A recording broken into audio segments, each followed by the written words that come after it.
Assalamualaikum warahmatullahi wabarakatuh. Apa kabarnya semua anandaku? Semoga kita dalam lindungan Allah dan diberi kesehatan selalu. Alhamdulillah, untuk kesempatan ini kita masih diberi kesempatan untuk belajar meski belajar secara online.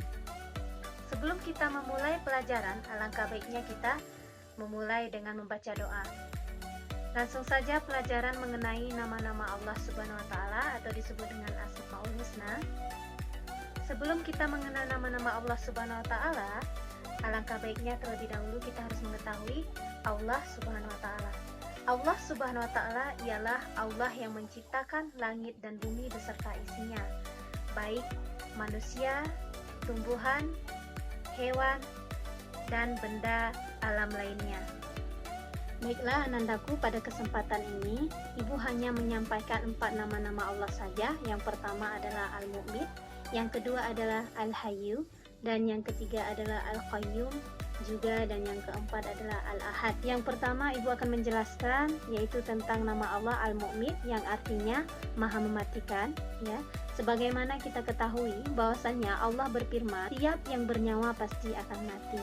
Nah, oleh karena itu ananda-anandaku, kita tidak boleh takut akan mati, tetapi takutlah akan mati apabila kita masuk neraka. Bagaimana kita menghindari ketakutan? Yaitu kita harus memperbanyak amal ibadah seperti sholat, ya, amal ibadah, sholat, bersedekah, dan hal kebaikan-kebaikan lainnya. Yang kedua adalah Al-Hayyu, yang artinya yang maha hidup. Nah, di sini Al-Hayyu mengandung arti bahwasannya Allah itu hidup selamanya dan kekal abadi selamanya, dan yang memberikan hidup kepada makhluknya.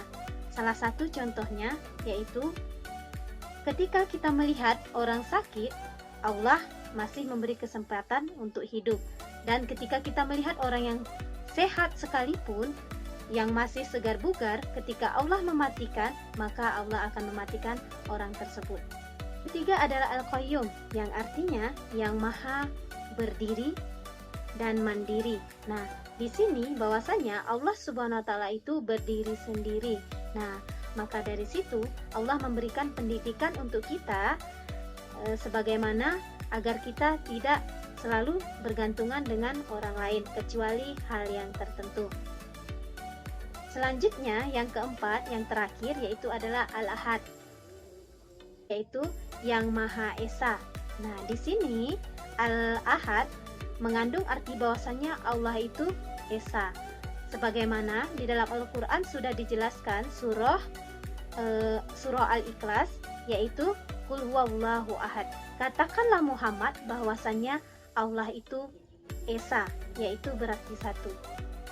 Baiklah ananda-anandaku sekalian, sampai di sini pembelajaran dengan Ibu, semoga bermanfaat, dan jangan lupa untuk kelas 5A 3 karakter. Yang pertama senyum, yang kedua gembira, dan yang ketiga semangat. Dan mari kita berdoa supaya COVID-19 ini segera kembali ke asalnya. Amin.